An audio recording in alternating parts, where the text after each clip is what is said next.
Greater Noida की वो शादी जिसमें दो बहनों ने एक ही घर में ब्याह रचाया था। सोचा था कि खुशियों का संसार मिलेगा, लेकिन हकीकत ने सबको झकझोर दिया।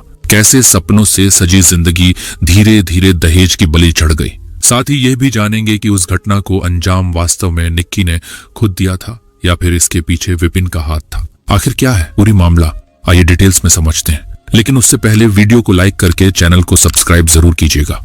10 दिसंबर 2016 का दिन ग्रेटर नोएडा के एक साधारण से परिवार में खुशी का माहौल था। घर में शहनाइयां बज रही थी, रिश्तेदार आ जा रहे थे और हर कोई सज धज कर दूल्हा दुल्हन को देखने के लिए उत्साहित था।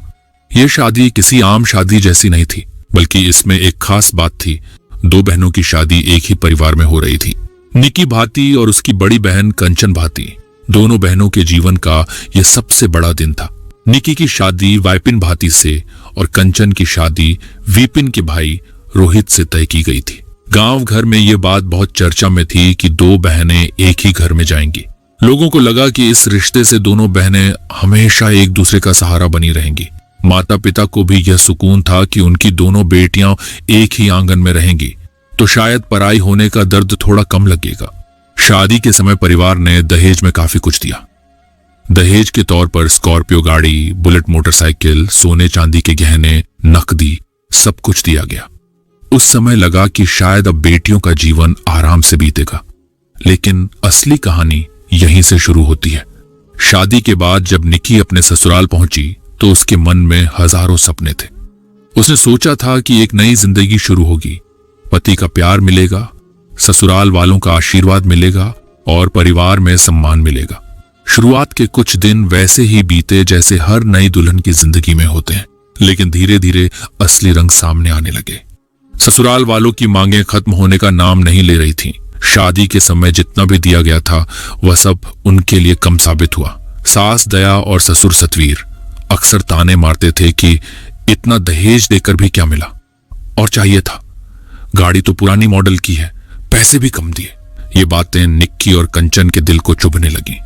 शादी को ज्यादा दिन नहीं बीते थे कि निक्की को समझ आने लगा कि उसका ससुराल वैसा नहीं है जैसा उसने सोचा था।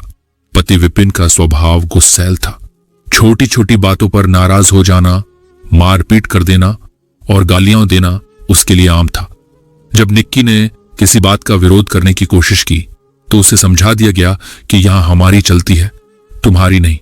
निक्की और कंचन दोनों बहनों को घर के कामों में दिन रात खपाया जाता था। अगर जरा भी चूक हो जाए तो डांट और मार अलग से मिलती थी। विपिन और उसका परिवार दोनों बहनों की कमाई पर भी नजर रखते थे। कंचन ब्यूटी पार्लर का काम करती थी और निक्की भी उसके साथ मिलकर काम सीख रही थी। दोनों ने मिलकर मेकओवर बाय कंचन नाम से सोशल मीडिया पर काम शुरू किया। उनका सपना था कि अपने हुनर से नाम और पैसा कमाएंगे, लेकिन यह सपना ससुराल वालों को पसंद नहीं था। ससुराल वालों को लगता था कि बहुएं घर के बाहर काम क्यों करें।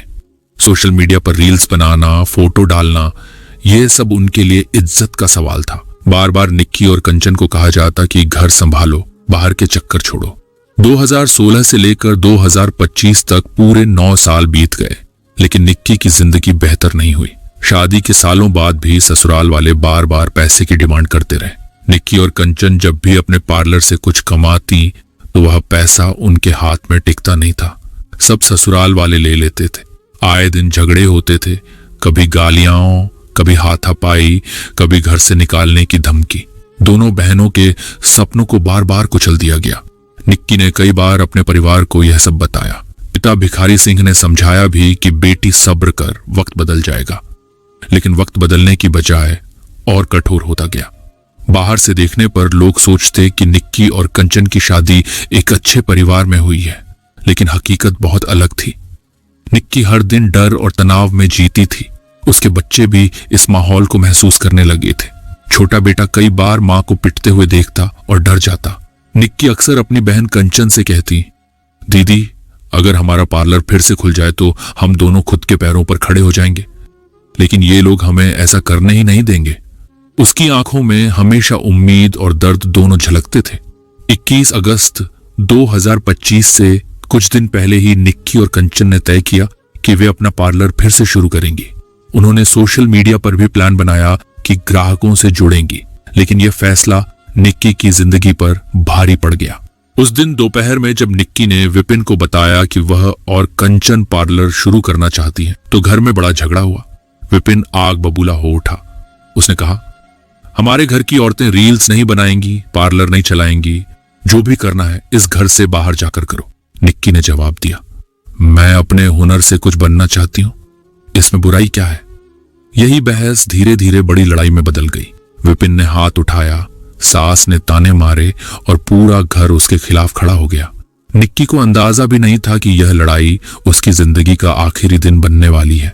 झगड़ा इतना बढ़ गया कि गालियों के साथ साथ मारपीट तक पहुंच गया।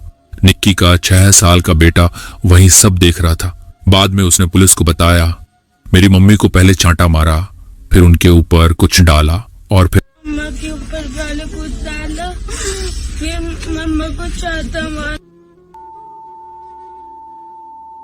मासूम की आंखों में वह खौफ अब भी जिंदा है। उस नन्ही आंखों ने अपनी मां को उस दर्दनाक हालत में देखा था, एक ऐसा मंजर जो शायद वह जिंदगी भर भूल नहीं पाएगा। कंचन ने इस पूरी घटना को वीडियो में कैद कर लिया था। यही वीडियो बाद में पूरे देश में वायरल हुआ। तुरंत निक्की को पास के फोर्टिस हॉस्पिटल पहुंचाया गया। वहां से हालत गंभीर होने के कारण उसे दिल्ली के सफदरजंग हॉस्पिटल रेफर किया गया, लेकिन सफर पूरा होने से पहले ही निक्की ने दम तोड़ दिया। निक्की की मौत की खबर जैसे ही उसके मायके वालों तक पहुंची, वहां कोहराम मच गया। पिता भिखारी सिंह ने सुना तो सन्न रह गए। उन्होंने तुरंत आरोप लगाया कि उनकी बेटी को दहेज और पार्लर खोलने के विवाद के चलते ऐसा किया गया है। कंचन द्वारा बनाया गया वीडियो सबसे बड़ा सबूत बना। निक्की का बेटा जो उस वक्त घर में मौजूद था, सबसे अहम गवाह बना। मोहल्ले के पड़ोसियों ने भी निक्की की चीखें सुनी। घटना की खबर मिलते ही पुलिस मौके पर पहुंची। शुरुआती जांच के बाद पुलिस ने साफ किया कि यह घटना किसी हादसे का नतीजा नहीं, बल्कि एक सोची समझी साजिश थी। पुलिस ने तुरंत कार्रवाई की और 23 अगस्त की शाम को विपिन को पकड़ लिया। विपिन के बाद 24 अगस्त को पुलिस ने दया को दबोच लिया। अगले ही दिन सत्यवीर भी गिरफ्तार कर लिए गए। चारों को अदालत में पेश किया गया और फिर 14 दिनों की न्यायिक हिरासत में भेज दिया गया। गांव और मोहल्ले में अब चर्चा का केवल एक ही विषय था, निक्की की मौत। लोग कहते, दोनों बहनों को एक ही घर में शादी करना उनके परिवार ने बहुत अच्छा समझा था। किसे पता था कि वही रिश्ता उसकी जान ले लेगा। मामला यहीं तक नहीं रुका। एनसीडब्ल्यू ने इस केस को संज्ञान में लिया। आयोग की चेयरपर्सन ने साफ शब्दों में यूपी पुलिस को चिट्ठी लिखी, 3 दिन के अंदर पूरी रिपोर्ट दें, सभी अभियुक्तों की गिरफ्तारी सुनिश्चित की जाए और सबसे जरूरी बात, पीड़ित परिवार व गवाहों की सुरक्षा की जाए। एनसीडब्ल्यू का यह रुख सुनकर निक्की के पिता ने पहली बार चैन की सांस ली। उन्हें लगा कि अब उनकी बेटी की मौत व्यर्थ नहीं जाएगी। इसी बीच सोशल मीडिया पर वह वीडियो वायरल हो चुका था जिसमें निक्की को प्रताड़ित किया जा रहा था और उसके बाद वह आग की लपटों की चपेट में आ गई। लोग चीख उठे, ये इंसानियत के नाम पर धब्बा है, निक्की को न्याय मिलना चाहिए। लेकिन ठीक उसी समय कहानी ने नया मोड़ लिया। पास के एक किराना स्टोर की सीसीटीवी फुटेज सामने आई। उसमें विपिन घटना के समय घर के बाहर खड़ा दिख रहा था। यहीं से बड़ा सवाल उठने लगा, अगर उस समय विपिन घर पर मौजूद नहीं था तो आखिर निक्की आग की चपेट में कैसे आई और यह घटना कैसे हुई? क्या कंचन का वीडियो सही है? क्या सीसीटीवी का समय सही है?